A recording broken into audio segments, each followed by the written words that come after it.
7절까지의 말씀입니다. 에스겔서 13장 1절로 7절까지의 말씀을 다 같이 한 목소리로 봉독하시겠습니다. 여호와의 말씀이 내게 임하여 이르시되, 인자야, 너는 이스라엘에 예언하는 선지자들에게 경고하여 예언하되, 자기 마음대로 예언하는 자에게 말하기를, 너희는 여호와의 말씀을 들으라. 주 여호와의 말씀에 본 것이 없이 자기 심령을 따라 예언하는 어리석은 선지자에게 화가 있을진저. 이스라엘아, 너의 선지자들은 황무지에 있는 여우 같으니라. 너희 선지자들이 성 무너진 곳에 올라가지도 아니하였으며, 이스라엘 족속을 위하여 여호와의 날에 전쟁에서 견디게 하려고 성벽을 수축하지도 아니하였느니라. 여호와께서 말씀하셨다고 하는 자들이 허탄한 것과 거짓 점괘를 보며 사람들에게 그 말이 확실히 이루어지기를 바라게 하거니와, 그들은 여호와가 보낸 자가 아니라 너희가 말하기는 여호와의 말씀이라 하여도 내가 말한 것이 아닌즉 어찌 허탄한 묵시를 보며 거짓된 점괘를 말한 것이 아니냐. 아멘. 다 같이 묵상 기도를 드리겠습니다.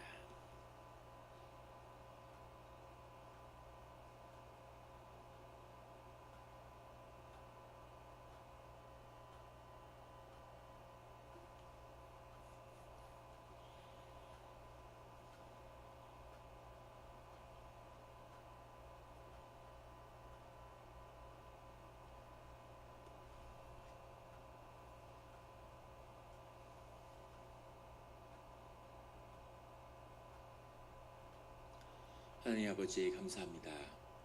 주의 음성을 듣고자 저희가 새벽제단 앞에 모였습니다. 우리 마음의 기도와 우리 마음의 묵상이 주님께 연락되기를 원합니다. 감사드리며 예수 그리스도 이름으로 기도드렸습니다. 아멘. 오늘 에스겔서 13장 1절의 말씀은 이렇게 시작되고 있습니다. 여호와의 말씀이 내게 임하여 이르시되, 여섯 번째 하나님의 말씀이 다시 에스겔을 통해서 이스라엘 족속에게 선포되고 있습니다.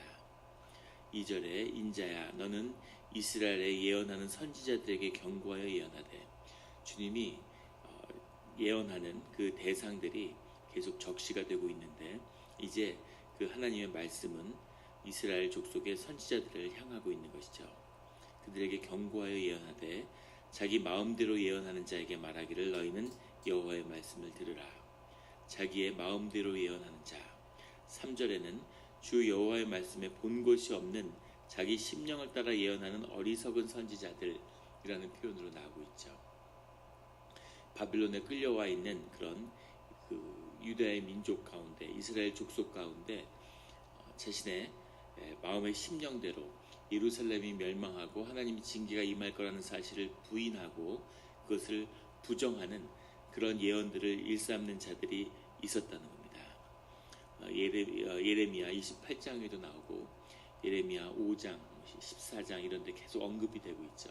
하나님의 말씀을 온전히 선포될 수 없도록 방해하는 일들이 오히려 선지자들이라고 하는 자칭 선지자를 통해서 이루어지고 있다는 겁니다. 3절에 나오는 것처럼 주 여호와의 말씀에 본 것을 하나님의 뜻에 따라 그대로 있는 그대로 전하는 것이 선지자의 예언 사역이죠. 그 말은 하나님의 말씀을 증거한다는 것은 자기를 비우는, 자기 비움이라고 하는 것을 말해주고 있는 겁니다. 자기를 낮추고 자기 마음을 낮추고 자신을 비워야지만이 하나님의 말씀이 있는 그대로 증거될 수 있는 것이죠. 하나님의 사역을 하는 자들에게 늘 중요한 것은 자기를 비우고 온전히 하나님의 뜻을 나타내는 데 있다는 사실을 말하여 주고 있습니다. 또 하나는 선지자의 일, 하나님의 말씀을 사역하는 자들의 그 사명에 중요한 것은 그 소명에 있다는 것을 이야기해 줍니다. 하나님으로부터 소명을 받는 것이고, 또 그것이 하나님이 주신 소명이고 내가 받는 소명이죠. 하나님 나에게 주신 몫이 있고 내가 그것을 온전히 받는, 그것을 온전히 받아서 나의 소명으로 삼고자 하는 그 뜻이 만나야 하나님의 일이 이루어질 수 있다는 겁니다. 그래서 내 일이 하나님의 일이 되는 것은 하나님의 뜻과 그 뜻을 받는 그 나와 하나님과의 관계 속에 있는 것이라는 것을 보여주는 것이죠. 그것이 없이 하나님의 말씀이라고 증거되는 것은 거짓이라는 것을 말씀해주고 있습니다. 거기다 더 중요한 것은 하나님의 말씀의 사역에 이루어지기 위해서는 성령이 함께해야 한다는 거죠. 하나님의 말씀을 받고 말씀에 기본한 그 말씀에 근거하는 그런 삶을 살아가는 것이 꼭 선지자의 사역일 뿐 아니라 모든 하나님 가운데 있는 하나님의 자녀들의 신앙의 삶의 중심이어야 되겠죠. 그래서 우리가 늘 말씀을 듣고 성령을 통해서 그 말씀의 의미를 깨우쳐 아는 것, 이것이 하나님의 일의 중심에 있다는 것을 말씀이 증거하고 있습니다. 그래서 우리가 늘 말씀을 나누고 새벽에 성경을 읽고 그리고 기도하는 것이죠. 말씀 가운데 그 말씀을 통해서 주님의 뜻을 분별하고 주님의 뜻을 듣는 것입니다. 우리가 아침에 이제 기도를 하다 보면 새벽의 기도에 많은 유익이 있겠지만 그 중에 하나는 우리의 의식이, 우리의 생각이 완전히 깨어나기 전에 우리의 무의식 가운데 있었던 잠에서 깨어나서 우리의 무의식이 아직 살아있고 의식이 무의식을 누르기 전에 기도로 나온다는 거죠. 우리 심령 깊은 곳에 기도가 들어가는 겁니다. 자기 전에도 마찬가지죠. 의식이 잦아들 때 자기 전에 마지막에 성경 말씀을 읽는다는 것이 아주 우리의 심령 가운데 큰 유익이 있죠. 자기 전에 한번 그걸 차이를 알고 싶으시면 영화나 드라마 이런 걸 한번 보고 주무시는 거하고 성경 말씀을 읽다 잠이 드는 거하고는 큰 차이가 있음을 알게 됩니다. 기도 가운데 마지막을 기도로 시간을 끝내고 그 다음에 무의식의 세계가 열리는 거죠. 그리고 그 세계가 닫히기 전에 다시 기도의 자리로 나온다는 것의 의미가 크다는 겁니다. 그런데 우리의 무의식 속에 깊이 들어가면 그러면 우리 내면 가운데 음성을 듣게 되는 거죠. 대단한 것도 아니고 무슨 신비한 것도 아니고 당연한 겁니다. 누구나 체험할 수 있는 것이고 아이들이 사실은 더 잘 체험하죠. 사실 아이들이 그런 체험을 하는 건 굉장히 위험한데 아무튼 그 안에 있는 내면의 소리를 듣게 되는데 문제는 그 영의 소리를 듣는 그 영의 소리에는 여러 소리들이 있다는 거죠. 그 안에는 주님의 소리도 있지만 내 소리도 있습니다. 나의 무의식이 나의 깊은 내 심령이 내게 이야기하는 내 소리가 영으로 들린다는 거죠. 그리고 그 안에는 대적의 소리, 악령의 소리도 있다는 겁니다. 왜냐하면 악령도 영이기 때문이죠. 그래서 영의 소리를 듣게 되는데 그래서 그 소리를 듣는 것이 중요한 것이 아니라 그 소리를 잘 분별하는 것이 중요한 것입니다. 내면의 소리를 들으면 내면의 소리만 들리면 인생이 어려운 일이 뭐가 있을까 그렇게 생각되지만 사실은 그 소리를 듣는 때부터 기도가 시작되는 거죠. 이제 신앙의 길이 처음 문이 열리고 시작되는 겁니다. 그 소리를 듣는 자들만이 성경의 말씀이 얼마나 의미가 있고 중요한 것인지를 알게 되는 거죠. 그 소리를 듣는 자들은 매일 성경을 묵상하게 되어 있습니다. 왜냐하면 하나님의 말씀이 아니면 내면의 심령의 소리를 분별할 수 없기 때문이죠. 내면의 소리를 듣고 성경의 묵상을 할 때만이 성령의 말씀이 성경의 말씀이 성령의 역사로 하나님의 말씀이 돼서 내게 역사하기 시작하는 거죠. 그러면 말씀의 위력을 경험하게 되는 겁니다. 삶의 조건이 아무것도 변한 게 없는데 하나님의 말씀으로 인해서 내 삶이 변화되고 살아나고 엄청난 힘을 얻을 수 있다는 걸 경험하게 되는 거죠. 희망을 경험하게 되고 시간에 묶이지 않는 그런 영원한 삶을 경험하는 내적으로 그런 깊은 체험을 하게 되는 거죠. 그런데 거기서 하나님을 잃어버리면 그러면 자신이 하나님의 자리에 앉아서 자기의 소리를 하나님의 소리로 전하기 시작하는 겁니다. 많은 목회자들이 그런 동일시의 함정에 빠지게 되죠. 자신의 건강한 인격과 자신의 자아를 가지고 그리고 자신의 내면의 소리 가운데 하나님의 말씀을 분별하는 그 길을 매일매일 가지 않으면 그러면 자신을 잃어버리는 거죠. 자기와 자신의 내면의 소리를 동일시하게 되고 그래서 하나님병에 걸리게 되는 거죠. 내 얘기가 하나님의 말씀이고 내가 목사고 목사가 나고, 내가 목사지만 목사가 나는 아니죠. 전 인격적으로 목사의 삶이 실현된 것 같은 착각에 빠지고, 또 교회에서 자꾸 미치라고 얘기를 하죠. 그게 미친 건데 좀 미친 흉내라도 내야 되지 않느냐, 이렇게 하면서 점점 미쳐가는 겁니다. 수많은 미친 목사들이 난무하는 그런 세상이죠.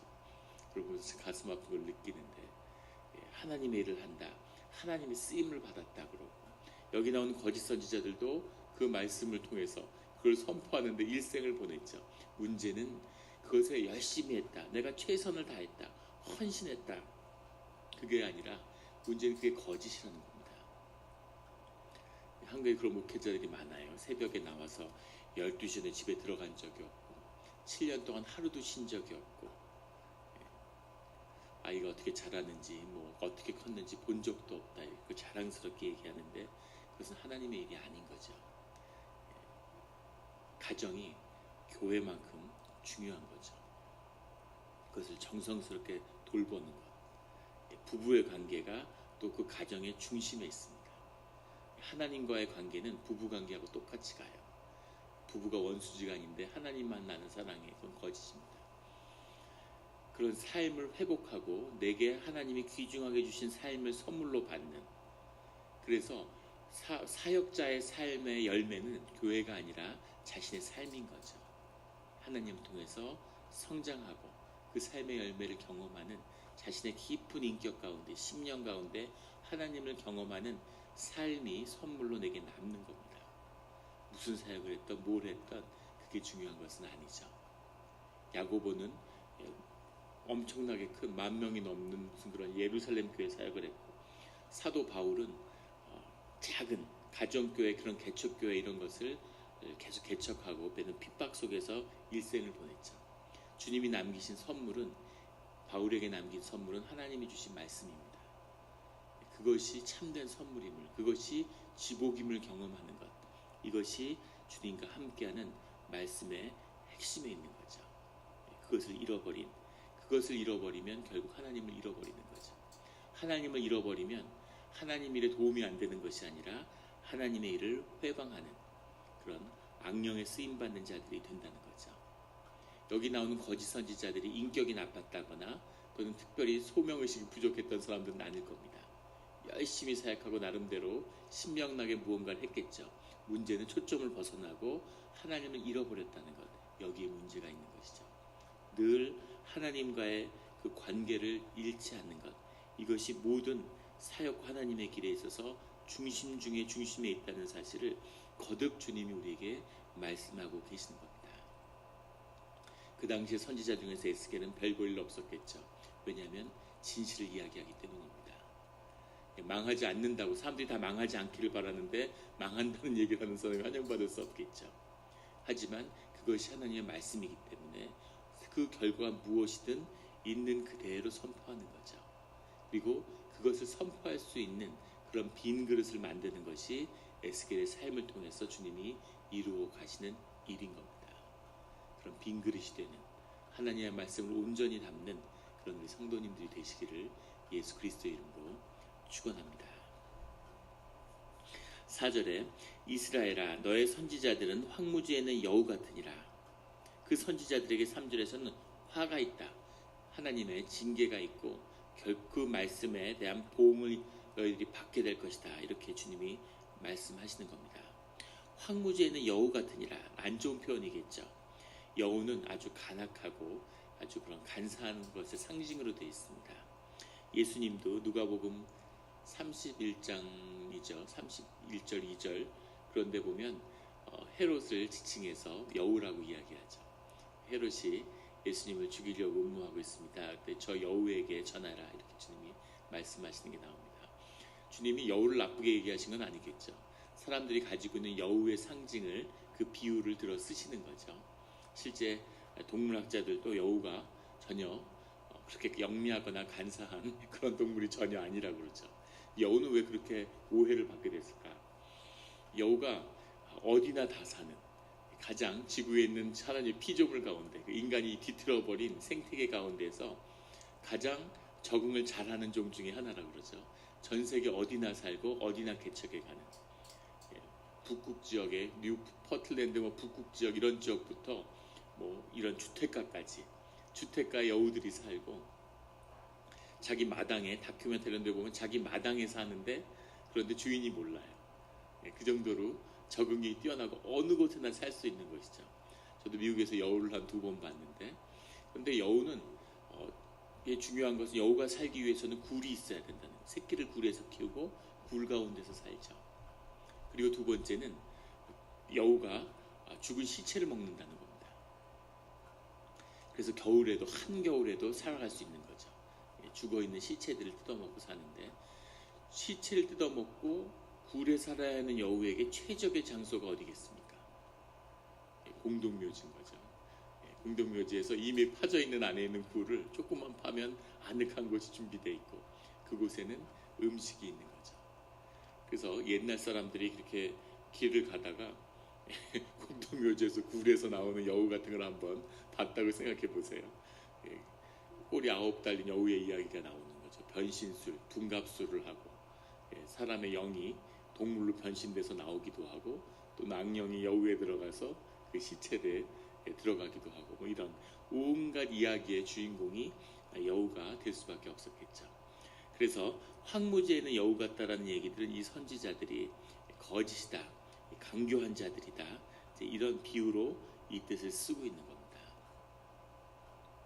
5절에 너희 선지자들이 성 무너진 곳에 올라가지도 아니하였으며 이스라엘 족속을 위하여 여호와의 날에 전쟁에서 견디게 하려고 성벽을 수축하지도 아니하였느니라.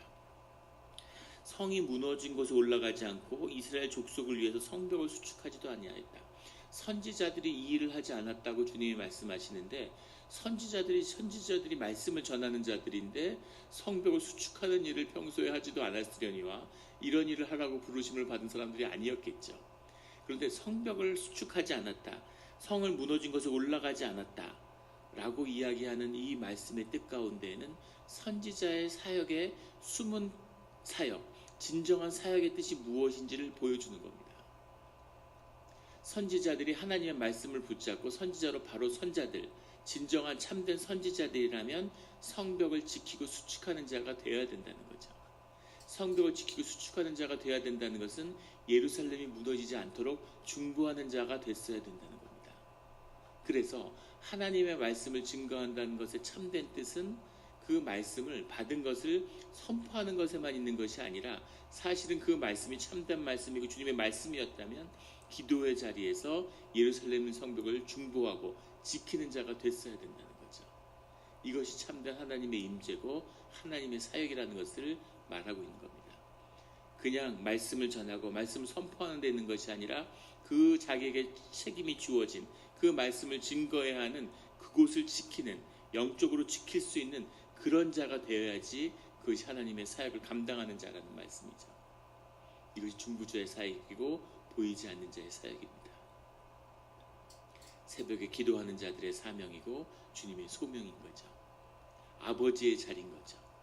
기도하는 그 가정이 지켜지고 가정이 지켜져야 되는 거죠. 이것이 기도의 참된 뜻이라는 것을 예전에 한 자매가 그런 간증하는 걸 들었어요.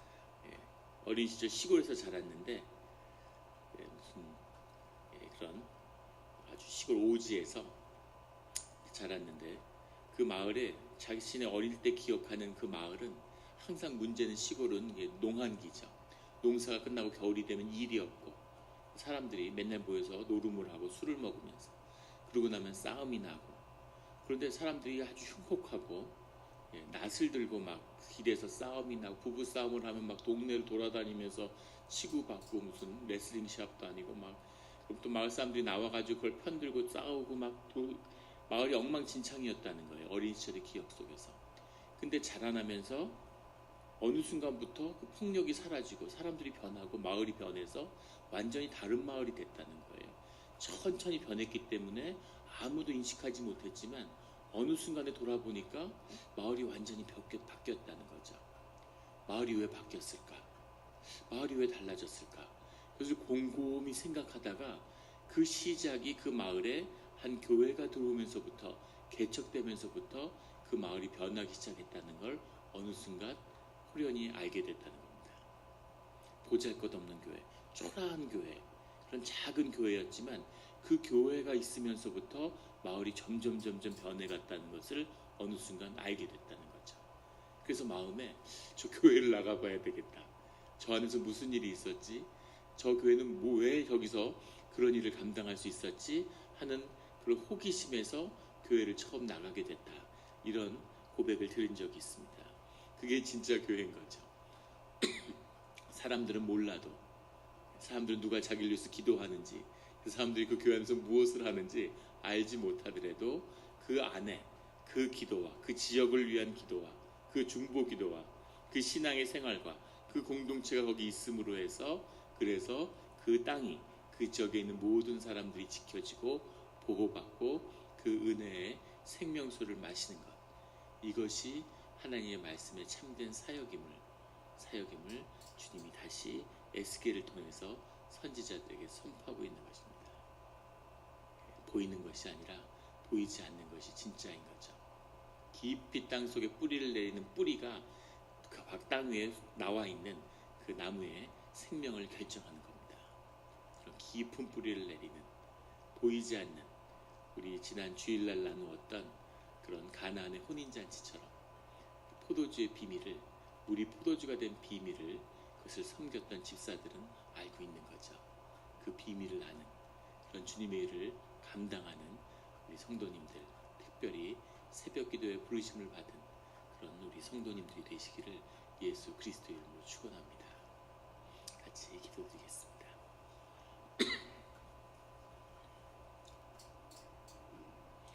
하나님 아버지 감사합니다. 주님이 말씀을 주시니 감사합니다. 말씀이 얼마나 귀한 것인지, 말씀이 받는 것이 우리 삶에 있어서 얼마나 소중한 것인지를 하나님 다시 한번 일깨워 주시니 감사합니다. 우리의 심령이 살아나고 우리의 무의식의 문이 활짝 열려서 하나님 영으로서 하나님을 경험하며, 영이신 하나님을 예배하며, 영이신 하나님께 기도하며, 영이신 하나님을 깊이 체험하는 그런 기도의 자리가 되게 하여 주시옵소서. 기도의 문이 열릴 때 하나님의 말씀을 우리에게 더하여 주시고, 그 말씀으로 영을 분별하며 그 말씀이 영이 되어서 우리 가운데 역사하는 그런 일들을 경험하게 하여 주시옵소서. 그 말씀을 먹어야 살 수 있고, 그 말씀을 먹어야 자라나며, 그 말씀이 있어야 온전한 삶에 주님의 뜻을 이루는 그런 일들이 가능하게 되는 것을 저희가 몸과 심령으로 경험하는 그런 새벽 기도의 자리가 되게 하여 주시옵소서. 우리가 기도하는 아버지의 집, 기도하는 집이 되게 하시고, 우리 영락교회를 통해서 이 지역에서 아무도 알지 못할지라도 우리는 그것을 아는 하나님의 은혜가 흘러나가는 생명수의 그 물이 근원이 되는 그런 교회가 되게 하여 주시옵소서. 하나님, 그 자리에 섰을 때, 그 기도의 자리에 섰을 때, 주님이 우리의 삶을 주관하여 주실 때 삶 가운데 형통의 길이 열린다는 것을 경험하는 그런 신앙이 되게 하여 주시옵소서. 감사드리며 예수 그리스도의 이름으로 기도드렸습니다.